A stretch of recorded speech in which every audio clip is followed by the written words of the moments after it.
We're here back in the Fantasy Bar, kicking off your weekend with 6 of my favorite plays for you on FanDuel and DraftKings for the Friday night slate, including one of my favorite stacks we'll get started, which includes a near minimum price player, some other one-off spots with some power, guys I think will be under-owned. We'll try to get off the chalk at starting pitcher and give you my favorite play on the entire slate. Who we talking about? Only one way to find out. It's time to belly up to the Fantasy Bar.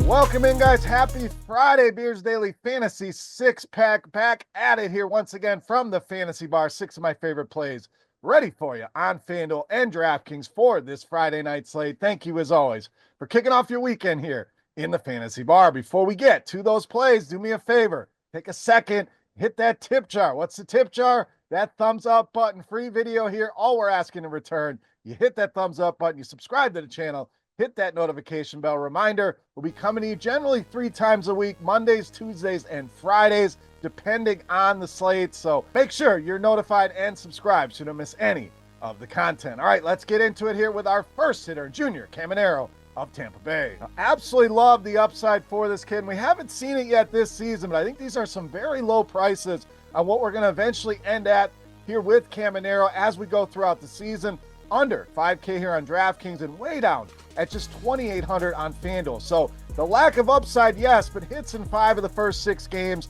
Good matchup here as well. Tyler Mahle really loves that fastball.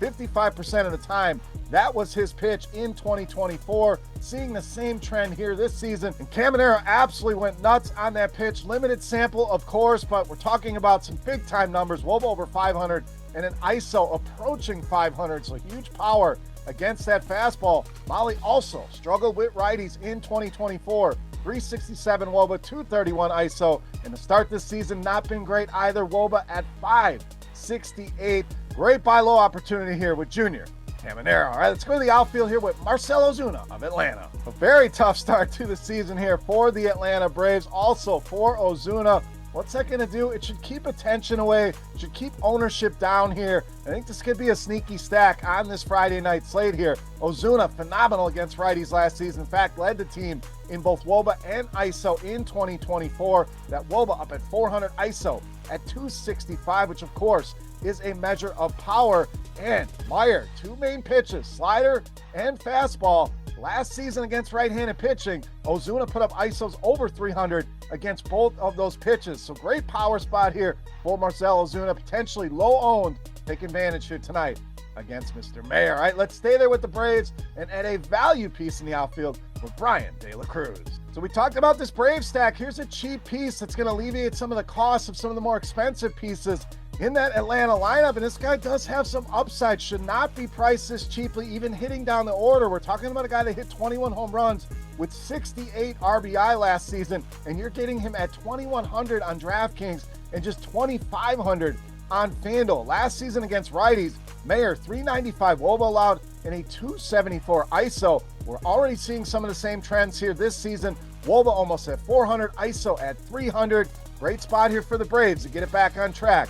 And a sneaky stack here for Friday night. All right, let's go to starting pitcher. Not the best starting pitcher crop here tonight. So let's try to get off some of the chalk with Gavin Williams. Now, Williams certainly going to have some ownership here, but it's looking like Schwellenbach, Yamamoto, Brandon Pfaadt are all going to be much higher owned here. And it would not shock me to see Gavin Williams be the highest scoring pitcher on tonight's slate. We have a low total at 7.5. We have an Angels team, really strikeout happy team. This season, middle of the pack to start the year. Last season, we're in the bottom 10 in strikeouts against right-handed pitching at 24.1%. Williams, first start was not great, but very, very sharp in the spring, especially with the strikeouts. Just 12 and a third innings pitch and delivered 21 strikeouts. So I think he bounces back here. That game log may scare people away and it gets you off the chalk of Schwellenbach, Yamamoto, and Brandon Pfaadt. Gavin Williams, my favorite pitcher here for Friday night. All right, back to the bats at first base with Pavin Smith of Arizona. So Arizona, another team I think you can stack up here tonight. Even if not, I love the power one-off play here with Smith. Was very impressive against righties in 2024. In fact, led the team in both WOBA and ISO. That WOBA pushing 400, ISO pushing 300 against righties here.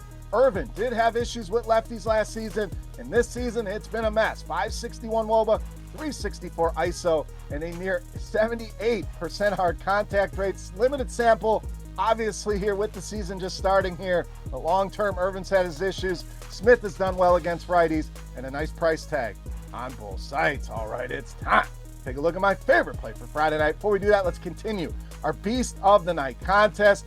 Easy to play. All you got to do, click that thumbs up button, head to the comment section, and guess fantasy points for my highest scoring hitter on DraftKings. Don't even need to guess which hitter it's going to be. We've made this super easy. All you got to do is throw a number in there. Highest scoring hitter, your guess matches closely. You're going to win a free week of RotoGrinders Premium just for hanging out today in the Fantasy Bar. Let's wrap up this Friday night video with my favorite play in the entire slate. You know, Mass, Beast of the Night.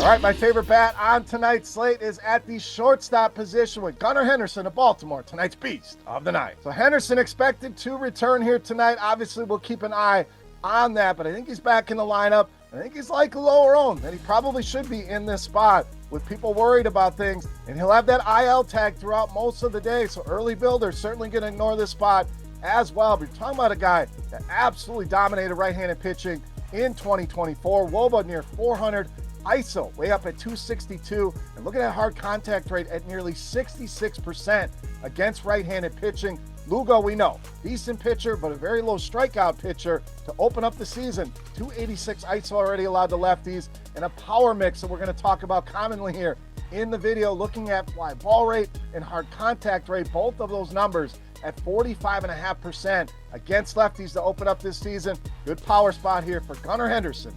Easily my favorite play on the board in tonight's Beast of the Night.